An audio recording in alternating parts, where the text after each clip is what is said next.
wabarakatuh. Apa kabar anakku yang soleh dan soleha? Semoga selalu sehat dan tetap semangat.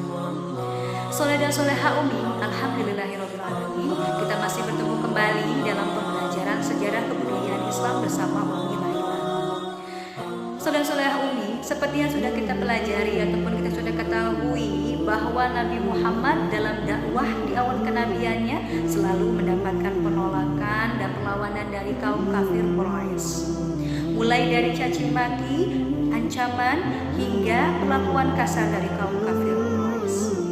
Dan soleh dan soleha Umi, untuk itu dalam pembelajaran kedua ini kita akan mengetahui bagaimanakah tantangan yang dihadapi oleh Nabi Muhammad SAW serta keteguhan hati beliau dalam menghadapi perlawanan dan penolakan dari kaum kafir Quraisy di Mekah.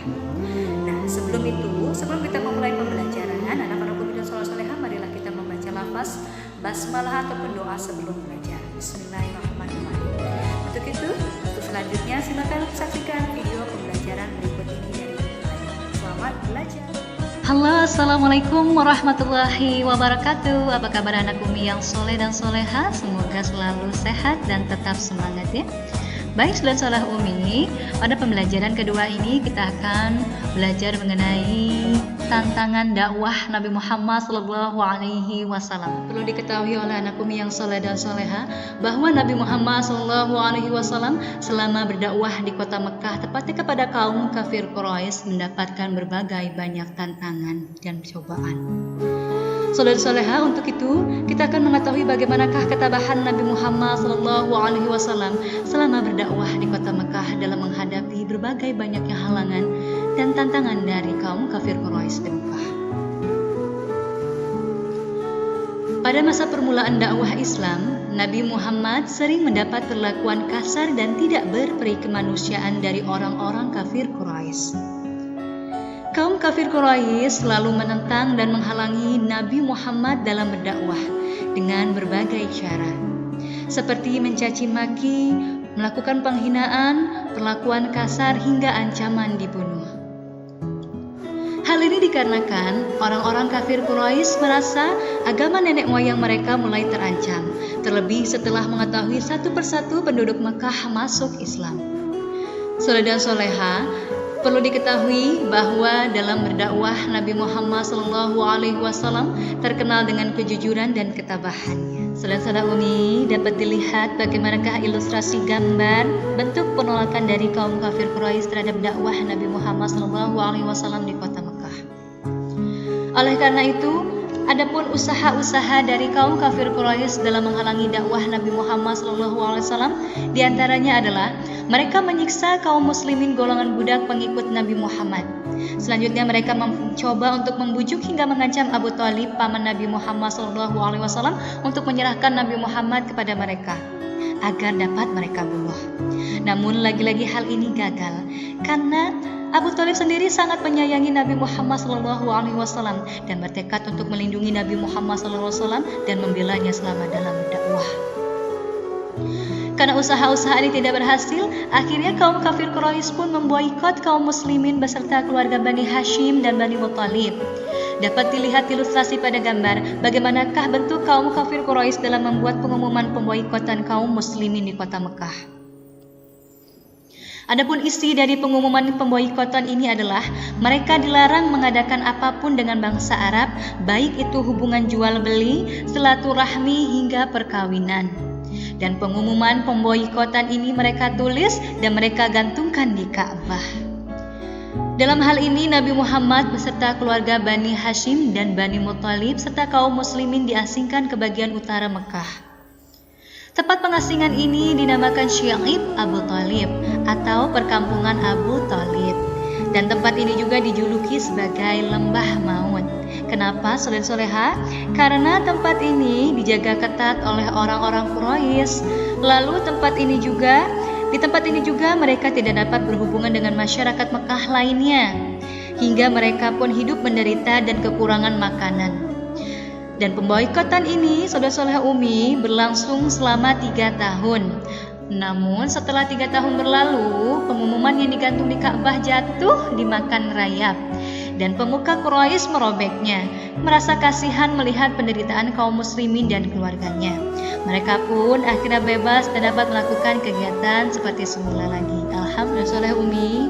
Adapun contoh bukti-bukti dari tantangan Nabi Muhammad SAW dalam berdakwah, diantaranya yaitu yang pertama dari Utbah bin Rabi'ah. Ia menemui Nabi Muhammad SAW dengan menawarkan berbagai macam kesenangan duniawi. Yang kedua, Walid bin Mughirah.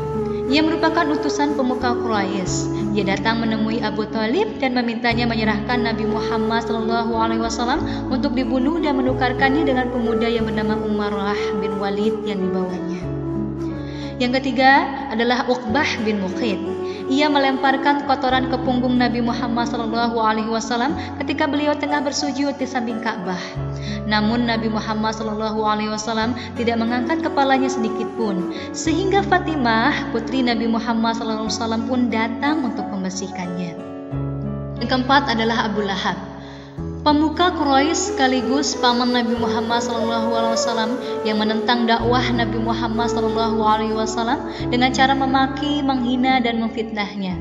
Bahkan ia sering membuang kotoran dan najis lainnya ke halaman rumah Nabi Muhammad SAW. Bahkan ia pun pernah melemparinya dengan kotoran unta. Istri Abu Lahab pun yang bernama Ummu Zamil Arwa binti Harb, istri Abu Lahab yang bernama Ummu Zamil Arwa binti Harb juga sering meletakkan duri-duri di depan pintu rumah Nabi Muhammad SAW pada waktu malam hari. Ia pun terkenal dengan suka memfitnah dan membuat permusuhan kepada Nabi Muhammad. Mereka pun akhirnya dilaknat oleh Allah Subhanahu wa taala sebagaimana dalam surat Al-Lahab 1-5. Yang kelima adalah Abu Jahal. Abu Jahal ini membawa batu besar dengan maksud menjatuhkannya ke kepala Nabi Muhammad ketika beliau sedang sholat di dekat Ka'bah. Namun hal ini pun gagal sebab datanglah pertolongan Allah Subhanahu wa taala lewat seekor unta yang hendak menerjangnya. Yang keenam adalah peristiwa Isra Mi'raj.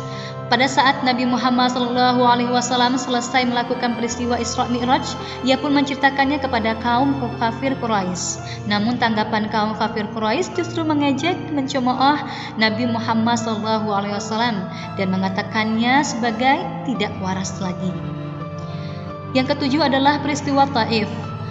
Ketika Nabi Muhammad SAW dakwah ke Taif, beliau mendapat perlakuan buruk berupa lemparan batu dari penduduk kota Taif hingga beliau pun menderita luka-luka.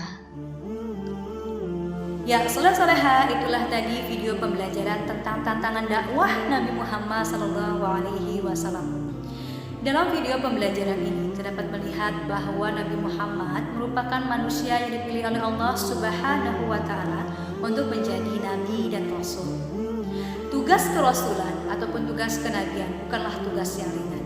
Sebab kita lihat bahwa Nabi Muhammad dalam berdakwahnya menyiarkan ajaran agama Islam selalu ataupun sering mendapatkan penolakan dari kaum kafir Quraisy.